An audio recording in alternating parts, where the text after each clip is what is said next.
Dunia kripto di Indonesia ini, wah, bakal berubah total, bener-bener total. Hari ini, kita bakal kupas tuntas soal aturan baru P2SK, dan yang paling penting, apa sih efeknya buat duit kalian? Oke, kita langsung aja ya. Cara kalian trading kripto di Indonesia itu bakal berubah drastis. Nah, ini nih yang lagi jadi perdebatan panas antara para pemain kripto sama pemerintah. Apa sih sebetulnya yang terjadi? Biar gampang, kita bakal bedah jadi 5 bagian. Pertama, perubahan gedenya apa? Kedua, kenapa pemerintah ngelakuin ini? Ketiga, apa aja sih yang jadi bahan perdebatan? Keempat, soal gimana caranya biar duitnya tetap di Indonesia. Dan terakhir, yang paling kita tunggu-tunggu, apa artinya buat dompet kita semua? Yuk, mulai dari yang pertama. Oke, jadi intinya begini, pemerintah mau mengubah status kripto. Nah, ini dia perubahannya. Dulu, kripto itu dianggap komoditas, kayak emas atau kopi, di bawah pengawasan Bapepti. Tapi nanti, statusnya naik kelas jadi aset keuangan, mirip-mirip saham atau reksadana. Artinya, aturannya bakal jauh lebih ketat, karena sekarang diawasi langsung sama OJK. Terus, kenapa sih pemerintah repot-repot bikin perubahan segede ini? Nah, mereka punya analogi yang gampang banget dimengerti. Coba bayangin deh, pasar ikan. Kita sebagai investor mau beli ikan di kios kan. Kios ini ya exchange, tempat kita biasa trading. Nah, aturan baru ini mewajibkan si kios buat transaksi di pasar induk yang resmi dan diawasi, yaitu bursa terpusat. Dan yang paling penting, semua ikan alias aset kita itu disimpan di berangkas yang aman dan terverifikasi, namanya kustodian. Jadi nggak ada lagi tuh cerita aset kita nggak jelas nasibnya. Jadi tujuan utamanya ya buat melindungi kita para investor. Pemerintah mau semuanya transparan, nggak ada lagi cerita dana nasabah dipakai aneh-aneh. Intinya, mereka mau bangun ekosistem kripto Indonesia yang kredibel, berkelas dunia, dan tentunya potensi ekonominya bisa dinikmati di dalam negeri. Oke, ini bagian serunya. Walaupun tujuannya bagus, industri kripto lokal punya 3 ketakutan besar. Nah, mari kita bahas satu persatu. Ketakutan pertama ini klasik banget tapi sangat valid. Ada pepatah jangan taruh semua telur dalam satu keranjang. Nah, para pemain kayak Indodax khawatir kalau semua dipusatkan, gimana kalau keranjang itu jebol, diretas misalnya. Risikonya gede banget.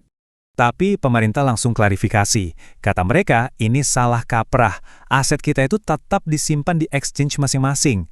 Bursa itu cuma tempat buat eksekusi jual beli, semacam marketplace-nya aja, bukan tempat nyimpen semua aset kripto se-Indonesia. Jadi, asetnya nggak ngumpul di satu tempat. Kekhawatiran kedua datang dari Nanovest misalnya adalah soal konflik kepentingan. Gimana kalau si bursa terpusat ini malah ikutan jualan juga? Bisa-bisa jadi persaingan yang nggak sehat kan? Pemerintah lagi-lagi pakai analogi pasar saham. Coba pikir, Bursa Efek Indonesia kan nggak jualan saham langsung ke kita kan? Yang jualan itu perusahaan sekuritas atau broker. Nah, modelnya mau dibuat mirip kayak gitu. Bursa ini cuma jadi wasit yang netral, bukan pemain.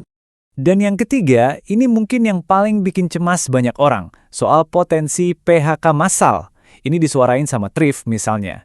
Logikanya para exchange, kalau order booknya atau daftar jual belinya dipusatkan, ya banyak kerjaan teknis di tempat mereka jadi nggak relevan lagi. Tapi regulator punya pandangan sebaliknya. Kata mereka, kalau pasarnya makin aman dan terpercaya, investor bakal makin banyak yang masuk, volume transaksi naik, dan ini justru harusnya butuh lebih banyak orang bukan malah PHK, terutama buat marketing dan edukasi investor baru. Oke. Di luar perdebatan sengit tadi, ada agenda lain yang lebih besar dari pemerintah. Ini soal kepentingan nasional. Pertanyaannya simpel tapi dalam. Dari ledakan kripto di Indonesia ini, siapa sih yang seharusnya paling diuntungkan? Soalnya sekarang ini ada masalah serius, yaitu duitnya banyak yang lari ke luar negeri. Nah, begini alurnya. Banyak dari kita pakai exchange lokal itu cuma buat pintu masuk. Beli kripto, biasanya stablecoin kayak USDT, terus langsung ditransfer ke exchange luar yang pajaknya lebih ringan atau bahkan nggak ada dan biayanya lebih murah. Jadinya, aktivitas trading yang paling untung itu kejadiannya di luar. Untungnya dapat, baru deh ditransfer balik ke Indonesia. Ini namanya capital outflow. Makanya, tujuan utama bursa baru ini adalah menciptakan pasar di dalam negeri yang seru, kompetitif, dan liquid. Biar apa? Biar volume trading dan duitnya muter di Indonesia aja, nggak lari kemana-mana. Oke, setelah semua perdebatan dan agenda besar tadi, sekarang kita ke intinya. Apa artinya semua ini buat dompet kita sebagai investor retail? Nah, ini dia poin-poin penting buat kita. Pertama, kepemilikan aset kita jadi jauh lebih jelas. Semua transaksi tercatat atas nama kita, bukan atas nama exchange. Kedua, jelas lebih aman karena sekarang diawasi OJK yang standarnya itu standar lembaga keuangan. Ketiga, jadi lebih transparan. Aturan ini dirancang biar exchange gak bisa pakai dana nasabah buat operasional mereka. Intinya, trading bakal terasa lebih dewasa dan terstruktur, kayak di pasar saham.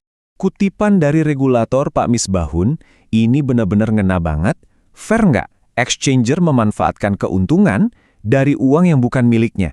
Nah, ini persis masalah yang mau diberantas, penyalahgunaan dana nasabah.